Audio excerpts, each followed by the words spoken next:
Hello, how you doing? It feels like it's been ages since I've did a video, and that's because it is. I've been full of the lurgy. About a month now, just been, all my sinuses have been bunged up. I've actually had quite a bad cough. 1 week I was totally out with a cold. Mix that with the busyness of sort of retail work at Christmas. But there we are.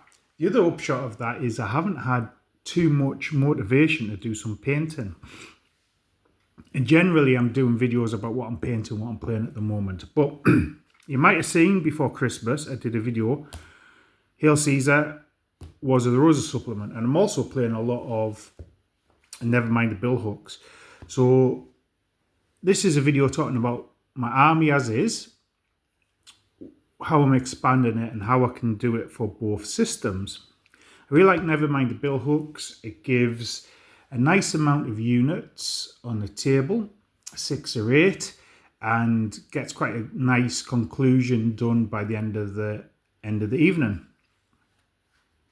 But 6 or 8 units, nice size on the battlefield, feels like a retinue fighting, which fits Wars of the Roses, but it doesn't really feel like a battle. And that's why I like Hail Caesar. So I went through the book in a previous video. Check that out. Hopefully I'll put a link in the notes. But this is what I've got so far painted. So what I'm doing is basically going back to using units of 6 or 12, which matches the Nevermind the Billhooks. If it's 6 models in a unit, it will represent a small unit for Hail Caesar. And if it's 12, it'll represent a regular unit for Hail Caesar. So this is what I've done so far. So basically, I'll be working around sort of divisions, battles, picking a couple of primary colours for each one, and they'll be the primary colours for that battle. So, for example, one in the middle of red and white is pikes and crossbows. So obviously with maybe a European influence here.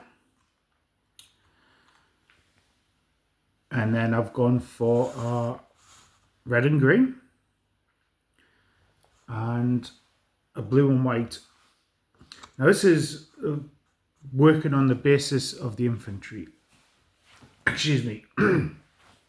Now in Nevermind the Billhooks, you will have a unit, and it'll of generally 12 models, or 6 if it's skirmishers, and they'll all be the same. So for example, this will be 6 men-at-arms, or you might 12 men-at-arms, or you might have 12 archers or 12 billmen. Now in Hail Caesar, the basic unit becomes, let's take this away, household. So what you have is a mixed unit of bows and either bills or men-at-arms. And that represents your basic unit. It's about 35 points a unit. And it has the best of both worlds. A bit stronger in close combat and a bit of fighting capabilities. Now in Nevermind the Billhooks, that's represented by 2 units, a unit of bows and a unit of bills operating next to each other side by side in a similar sort of formation. In this, that becomes a unit which is household. So that's one with men-at-arms. And that becomes one with bills. Now in Nevermind the Billhooks, you do take off casualties as you go. Okay, and that represents how many damage taken. It'll also represent how many, result in how many dice you roll for various things, depending how many models are left. Whereas in Hail Caesar, obviously your unit is a full unit until it fails its morale and is removed entirely from the field. So what will this army look like? So I've added up the points, and I will have about a 600 point force by the time I've finished. It will be roughly 4 divisions. No, it will be 4 divisions of roughly 4 to 5 units each. So what you see here is the start of my 3 main sort of infantry divisions. and there will be a division which will have sort of cavalry attached as well. There wasn't a great deal of cavalry in the Wars of the Roses, so it's just going to be a unit of knights and a couple of units of light horse, and they actually might be scattered around the other divisions, and I might have sort of 2 small divisions of infantry with support, 2 blocks of infantry divisions as well. Got a cannon to go, definitely another 3 units of infantry to go.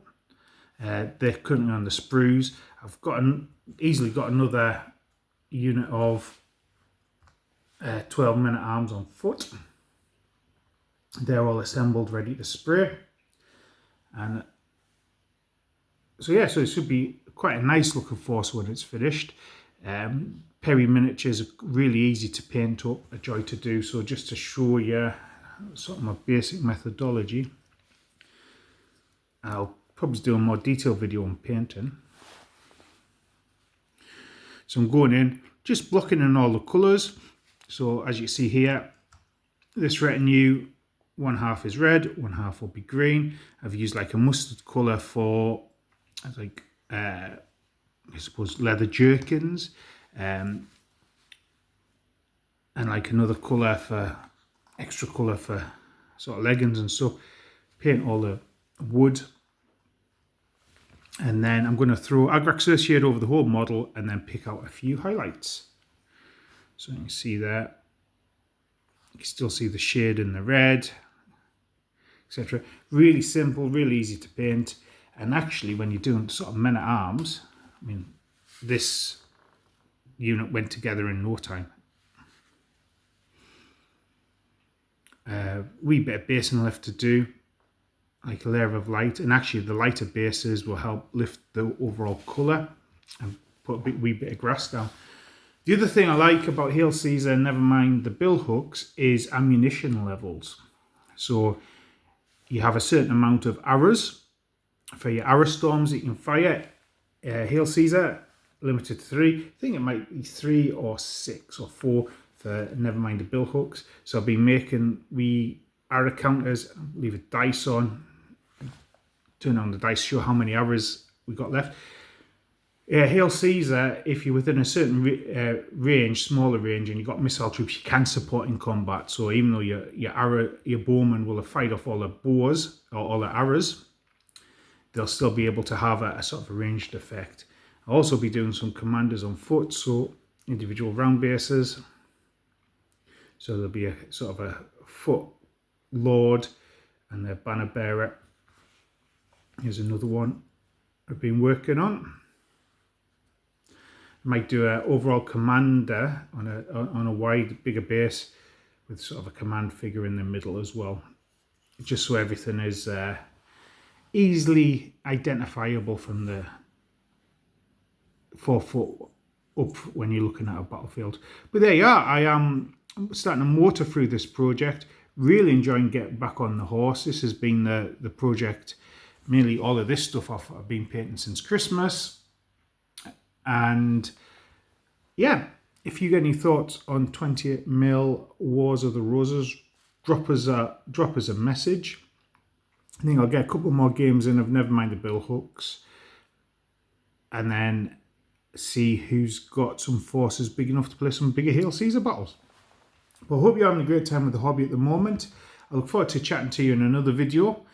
Hopefully my voice is on the mend. I certainly do even now feel stuffed. It's been about a month. But anyway, it's enough for me.